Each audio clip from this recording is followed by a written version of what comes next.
Check out FlipsideGaming.com for all your gaming needs. Use the promo code HEROES to save 10% on all orders over $10.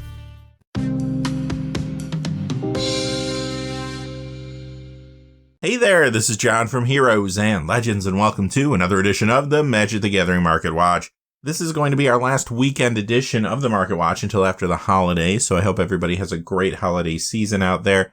But today, we do have a lot to talk about.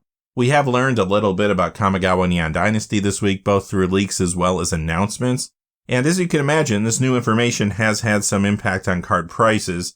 Also, too, new commander builds coming out of Innistrad Crimson Vow are still driving prices for a number of cards. Plus, there's other things going on in the market as always. We're going to dig into all of it, but quickly before we get started, just a fast reminder, if you go to FlipsideGaming.com, you can use that Heroes promo code to save 10% on orders over $10. Currently, you can pick up Crimson Vow products there or a number of other things that they do have on their website. Remember, if your order is over $100 or it consists only of singles, shipping will be free in the United States. Also, whenever you use the promo code, it does support the channel, which is always appreciated, so thank you. And without any further ado, let's get into it. We're going to start off with the Pioneer Legal Spotlight this week, and this is where we talk about cards that are Pioneer Legal moving the most. Again, this week we have a $2 threshold. We're not going to talk about any card unless it's moving at least $2 up or down. The market is following a very similar pattern compared to last week, where you do see a lot of cards moving between $1 and $2, and it almost feels like an overall market correction. But once you get to the $2 mark, you're not seeing as many movements as you were seeing. They're not quite as aggressive, but there's still a lot to talk about. In this section, though, we only have one card. It is the original Breeding Pool from Dissension. It goes down 203 this week to 35.30. Shocklands do see play in a lot of Pioneer, Modern, and Commander builds, of course, but they've also been printed a number of times, even recently, and there's another printing coming when all 10 are going to be reprinted in Infinity next year. And that quickly brings us to the Modern Legal Spotlight. First, we have some cards going down in value, and then we'll look at some going up. Oboro, Palace in the Clouds, down 247 to 81.09. This is only moving down a little bit. Maybe we will see some kind of reprint as we move closer to Kamigawa Neon Dynasty. I don't think it's going to be in the standard set, but maybe it gets added to the list, perhaps a supplemental product like a Secret Lair. And I do think there are other players that are a little bit weary of this card right now for that reason. In Modern, though, still a good card. It's in Mill as well as Merfolk. This also gets some commander play in Omnith Locus of Creation and some other builds. Next we have Avacyn Angel of Hope. This is the copy from Iconic Masters. It goes down 250 this week to 41.14. So this card did move up a little bit during the time the Innistrad sets were being previewed and released. There was some interest in the character and maybe some speculation that angels would play a larger role. It is down some now, but it's still a great commander and it is in the 99 of many builds, including the popular Kaalia of the Vast. Seasoned Pyromancer is down 287 this week to 37.83.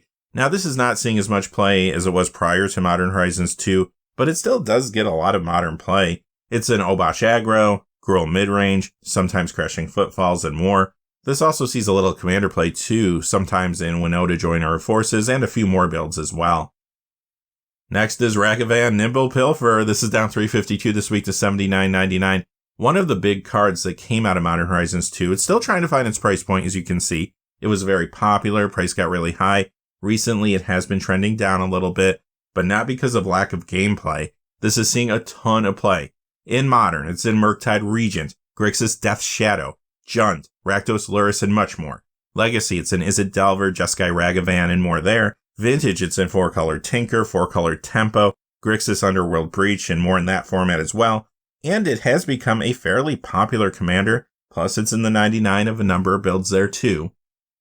Same story here with Solitude. This is moving down 501 to $50.07. This was one of the big cards that come out of Modern Horizons 2 as well, still trying to find its price point, but it is seeing a whole lot of play in Modern.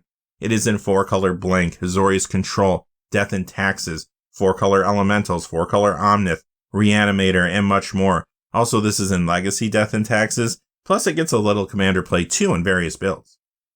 Alright, now for some cards going up in value, we have Sword of Fire and Ice from Modern Masters. It goes up 311 this week to $58.99. Now this did lose some value after Modern Horizons 2 came out, but it does continue to see play in Modern. It's in Death and Taxes, and that deck has been doing well on MTGO. I have seen it go 5-0 in a number of leagues. Also, sometimes you'll find the Synthopter combo there. In the Commander format, this gets a good amount of play in a variety of different decks, including Sir Gwyn, Hero of Ashval. Next is Painter's Servant from Shadowmoor. This is up $9.82 to $70.57. You'll find this one in Legacy Painter builds, of course, and that is another deck that is doing well right now in MTGO. I've been seeing this go 5-0 in some Legacy leagues. On top of that, this is in a few different Commander builds, usually with Grindstone. I hope you like Samurai, because this is not the last one we're going to see today. It is Opal Eye Conda's Yojimbo. It is up $13.54 this week to $19.60. Okay, so currently this is in some Commander builds like Takino Samurai General, but now it is moving because of Kamigawa Neon Dynasty. Earlier this week, we saw some images that were leaked out. One was a poster with a character that looked like a samurai, and we also saw an Ultra Pro playmat that had characters that looked like samurai as well. Beyond that, we found out the names of the two Commander decks that will be coming out with Kamigawa. One is called Buckle Up, and the other one is Upgrades Unleashed. But the reason that's important is because initially we saw a leak of the collector booster packaging material. Since then, though, Wizards did show this officially, but if you look at that packaging, it does appear to have a samurai riding a motorcycle on it. Wizards did show a lot of the packaging officially now. The Wanderer is on the front of the bundle and set booster packaging. I thought that was interesting. But anyway, once all this information started to come out, discussions broke out on Commander and MTG Finance message boards, and some cards started to move up in value. This was one of them. Beyond that, though, we also saw some cards that were leaked, and because these are leaked cards, I'm not going to go into details or put them up on the screen. Some people do want to wait for the official previews to see them, and I want to respect that. But I do want to let you know one of those cards would play well with this, assuming the card is real. Out of the 4 cards that were leaked, it is the white card I'm referring to, so if you're interested in learning more and you do want to find out what that card does, just go ahead and check out some message boards. It's all over the place, and you can compare it to this one. Next, we have Oathkeeper Takino's Daisho. This goes up $23.62 to $27.99. Now, this has seen a little Commander play in Samurai builds. Usually, those builds are built around things like Toshiro Umezawa or Takino Samurai General again. But this is moving now, of course, due to the increased Samurai speculation we just discussed. Last card in this section is Ishao Enlightened Bushi. Third verse, same as the first. This is up $23.79 to $26. Currently sees a little Commander play, even as a Commander occasionally. But yet again, this is moving because of the samurai speculation. Be careful, though, if you're looking for a foil copy of this. There's some really strong market manipulation currently impacting the card price. And that takes us to the Vintage Spotlight. Remember, there's still market manipulation happening in the vintage market, too. Check out Unlimited Black Lotus this week if you're looking for an example. But for the most part, that kind of market manipulation has come down a little bit compared to a number of months ago, which is good news. But as you know, in this Vintage Spotlight section, we like to talk about cards that see Legacy play, Vintage play, 93-94 play, or cards that are just popular among collectors, these older, more iconic Magic cards. In this section, though, it is important to note that the prices you see on the screen are going to be very reminiscent of what you might see on a price tracking website. And when you look at older, more iconic vintage cards on those websites, many times what you're seeing is a price that falls between a high-grade raw and a high-grade graded copy of the card. So just keep that in mind as we go through today. However, if true sales are not lining up with the price I'm seeing, I will let you know. First, we have a forest, but not any forest. It is this particular John Avon forest that came from Battle Royale. It is up $279 this week to $448. We've seen this type of thing happen before, in fact, pretty recently. Typically, what goes down is somebody decides they want to pick up an older copy of a basic land to put in a deck or maybe a few decks. They go online, they purchase a bunch of copies. It dries up online. The only copies left are the more expensive ones that are not reasonably priced. And you see this weird temporary inflation occur. I want to pay $448 for this card. It's going to go back down very quickly when stock gets replenished. When this does happen, it usually happens to white border lands. Some players like them in their decks because they're easier to see when fetching. Scrubland from Revised, really small percentage increase here, but the card does go up $3 to $388. Mana Crypt, we have seen other copies of this moving recently. This week, though, those are calming down, and this original book promo is up slightly. It goes up $351 to $359.99, and you do see this in a number of vintage decks. It's in 4-color Tinker, Aggro Shops, Prison Shops, Paradoxical Outcome, and 8-Cast. Very highly played Commander card as well. Sometimes it's in Edgar Markov, which is a popular build right now due to the push Vampires received, not only from Innistrad Crimson Vow, the main set, but also from the Vampiric Bloodline Commander deck. I've also seen this at times in a brand new build around a card from Crimson Vow, Toxrill the Corrosive. Aside from that, some players just want to pick this up as an upgrade to the Secret Lair commander deck, Heads I Win, Tails You Lose. That is a coin flip commander deck, and the commanders are Okaun Eye of Chaos and Zender Split Eye of Wisdom. And if all that's not enough to bring attention to this card, it also did get a Command Zone podcast mention this week. Volcanic Island from Revised is up 444 to 804.94. Grim Monolith is up 709 this week to 324.99. In Legacy, this is in Mystic Forge Combo. Another good commander card and combo enabler in many decks in that format, including Urza Lord High Artificer. I have seen this show up in some Toxrill builds as well. Plus, this is another card that did get a Command Zone podcast mention this week. Next, we have Nightmare from Unlimited. It goes up 1009 to 47.48. Earthquake from Unlimited is up 1020 to 104.70. Tundra from Revised is up 1414 to 558.25. Jandor's Saddlebags, the copy from Arabian Nights, is up 1564 to 91.17. Brain Geyser from Unlimited up $26 to 227.99. From this point forward, all the white border cards in this section are from Unlimited, so I won't keep repeating that. Just know if you see a white border card, it's from that set. Mishra's Factory, this is the Antiquity Summer variant, moving up $30.37 to 212.98.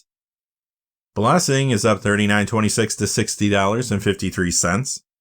Sorceress Queen from Arabian Nights is up $43.98 to $293.97. Stasis is up $52.43 to $349.74. Word of Command up $80 and a cent to $520. Fork up $125.95 to $329.95. Hazazon Tamar is up $180.74 to $472.39. Now, high-grade raw copies of this card can hit about $315. I have not seen a high-grade graded copy sell for a while, but when one does, I could see it going for around this price point, maybe even more. And finally, for this section, we have Vesuvan Doppelganger. This goes up $188.84 to $999.95. Is that for real? Well, I have seen high-grade raw copies sell for about $260. I have not seen a high-grade graded copy sell for a while. There was an 8 that sold for about $485, but then there was an 8.5 that only sold for about $380. It is not out of the question that a higher grade could get close to this price, though. And that brings us to the Commander Spotlight. Every card in this section is moving at least in part because of Commander, but in some cases there could be other reasons, which I will point out as we go through. Kanda Lord of Iganjo up 207 to 699. Again, this is in a few Commander builds, including Takino Samurai General, but another card moving due to the Samurai spec that we discussed previously. Entomb, this is the copy from Ultimate Masters. It goes up 214 this week to 29.54. This is getting increased Commander play in a new build, and that is Runo Stromkirk / Krothus Lord of the Deep. On top of that, you'll find this in Legacy Reanimator. Lord of the Undead from 10th edition is up 219 to 26.49. This is the zombie lord that just won't stay down. It was on the list actually from Zendikar Rising all the way through Innistrad Midnight Hunt, even though cards from the list don't necessarily get injected into the market in super high quantities.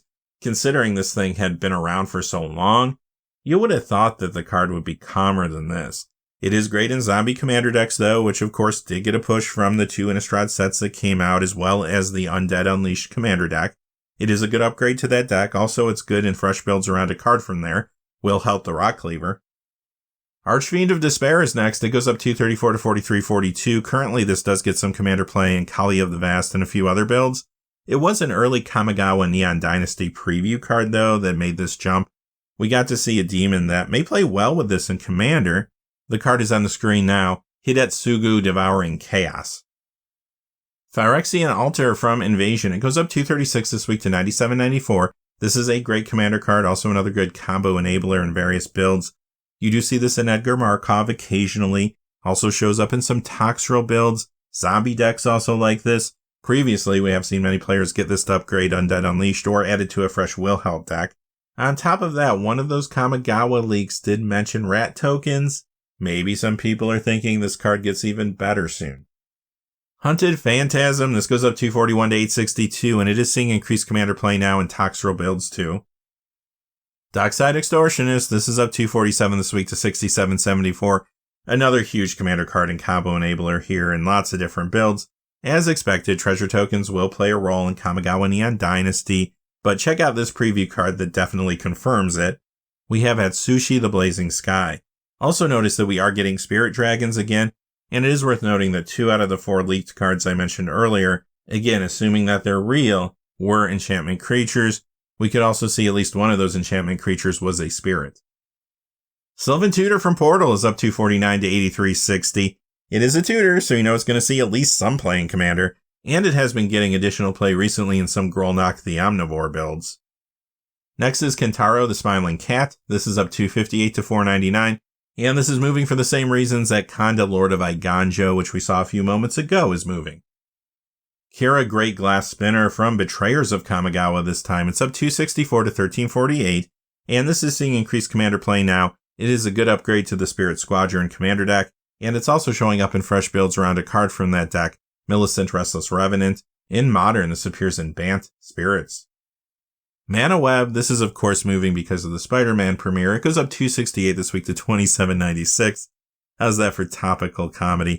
Anyway, why is this really moving? Well, it does see some Commander play in Urlock of Scorched Thrash, for example, and other builds, but it is a reserve list card, and this possibly could be the start of a targeted buyout. It is one to keep an eye on. Goblin Wizard, this is up 273 this week to 134.48. Not a huge percentage increase here. You do see this sometimes in Krenko Mob Boss Commander builds, for example. But I did mention in a video a couple weeks ago that I do think 2022 could be the year of Goblins. There's a possibility that Goblins could show up in all 4 of the standard sets. Plus, maybe there'll be a Goblin Commander deck. It looks like they're going to continue to put Commander decks out with the standard sets. On top of that, there could be other supplemental products that push the tribe. Things like Commander Legends Battle for Baldur's Gate, or the 4 Warhammer 40k Commander decks. Whenever the Goblin tribe gets a push, speculators tend to move back towards this reserve list Goblin. It is a card to watch next year. Here's another Goblin with Goblin Settler. This goes up 370 this week to 46.97. So this is a little dry online this week. It does get a tad bit of Commander play, but it's yet to be reprinted and can be hard to find online in good condition. Dust to Dust. Last week we saw the copy from the Dark moving up. This week it's the one from 5th edition. This goes up 409 to 701. So sure, this can get a tad bit of Commander play as well, but really this card has become popular because of Pauper. When Modern Horizons 2's Indestructible Artifact Lands came out, that really pushed affinity builds in that format, and a lot of players turned to this card. Recently, there was a discussion about the card on an MTG Finance message board. After that happened, copies began to dry up online. Jeweled Lotus is up 461 to 99.99. Wow. This is a popular Commander card in many different builds, including Urzalord High Artificer, also getting a little more play now in new decks like Toxrill, Grolnok, and Umbrous Fear Manifest. Game of Chaos, this is the 5th edition copy up $5.25 to $11.49, and this is another card that some players are picking up to upgrade the Secret Lair Coin Flip Commander deck I mentioned earlier. Heads I win, tails you lose. March of Souls is up 708 this week to 1061. Another card that is a good upgrade to Spirit Squadron. Also, this is in fresh Millicent builds as well, and it is another card that is yet to be reprinted. Plane Shift is an old set. It is difficult to find these online in good condition. Ritual of the Machine. This is up 1276 this week to 24.99. Now, this does see a little Commander play, but last week it was mentioned in a video by Nitpicking Nerds. They were grading cards submitted by viewers for Commander, and they gave this one a B. I'm sure that brought some attention to the card, and since it is a reserve list card, it doesn't take too much to move the price. Sakashima Student. Now, this is the one from Plane Chase 2012. It goes up $18.02 to $76. First off, let's talk about what the card is doing now. It is in Commander, Yuriko the Tiger's Shadow builds, and a few other decks in the format.